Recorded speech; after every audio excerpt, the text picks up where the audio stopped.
Sveiki visi, mėly broliai lietuviai. Šiandien jums pristatysiu, kas yra Koranas.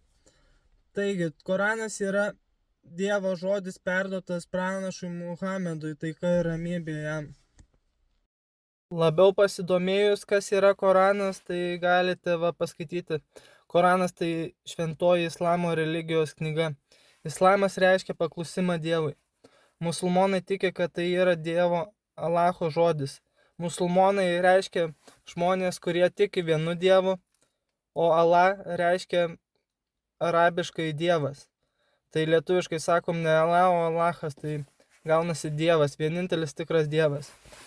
Taigi, Koranas buvo apreikštas pranašui Muhamedui per angelą Džibrilių. Tai Dievas pasiuntiniams apreikšdavo savo žinutę dažniausiai per angelą Džibrilių. Toliau pagrindiniai faktai. Koranas parašytas arabų kalba, sudarytas iš 114 skyrių. Taigi Koranas išliko nepakitęs nuo pat pirmų dienų. Jo neįmanoma pakeisti. Tai gaunasi taip, kad mes gauname, kad ir išvertus net į kitą kalbą, gaunasi kuo tikslesnis Dievo žinutė žmonėms, pati tiksliausia žinutė žmonėms. Korano vertimas nėra toksai pats kaip originalas. Čia parašyta kodėl. To negalima sunaikinti Korano. Tai jeigu paskaitytumėt,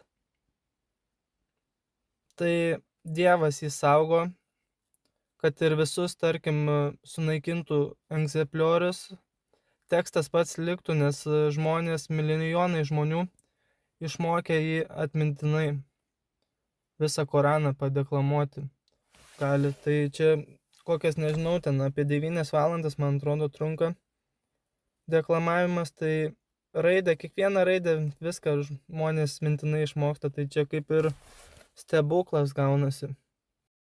Ir už kiekvieną raidę gaunamas apdovanojimas iš Dievo. Čia kalba apie arabišką Koraną. Bet matot, pomirtinėme gyvenime toksai žmogus bus pagerbtas. Taip pat minima, kad jis galės užtarti savo artimuosius per teismo dieną. Čia labai svarbu, kokia nauda deklamuoti Koraną. Dvasinė ramybė, daugelis tikinčiųjų jaučia vidinę ramybę, klausydami arba skaitydami Koraną, ryšys su Dievu. Deklamavimas laikomas tiesioginiu bendravimu su Dievo žodžiu, atlygis už kiekvieną raidę. Pagal islamo mokymą kiekvieną perskaitytą raidę atneša dvasinį atlygį, net jei žmogus dar tik mokosi. Atminties ir disciplinos lavinimas. Mokymasis mintinai reikalauja pastangų, todėl stiprina protą ir kantrybę. Moralinis vadovas. Koranas laikomas gyvenimo gairėmis, jame pateikiami etiniai ir dvasiniai principai. Islame pabrėžiama, kad svarbu ne tik išmokti, bet ir suprasti bei taikyti Korano mokymą kasdieniame gyvenime. Vien mechaninis kartojimas be supratimo laikomas mažiau vertingu.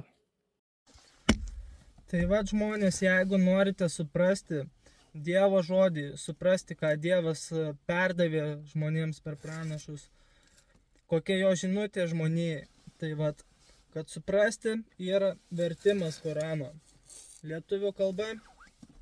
Ir jeigu norite tokio egzemplioriaus visiškai nemokamai, kreipkitės, parašykit, suorganizuosim kažką. Tai dar žmonės perversiu, galbūt rasite kokią žinutę savo iš Dievo.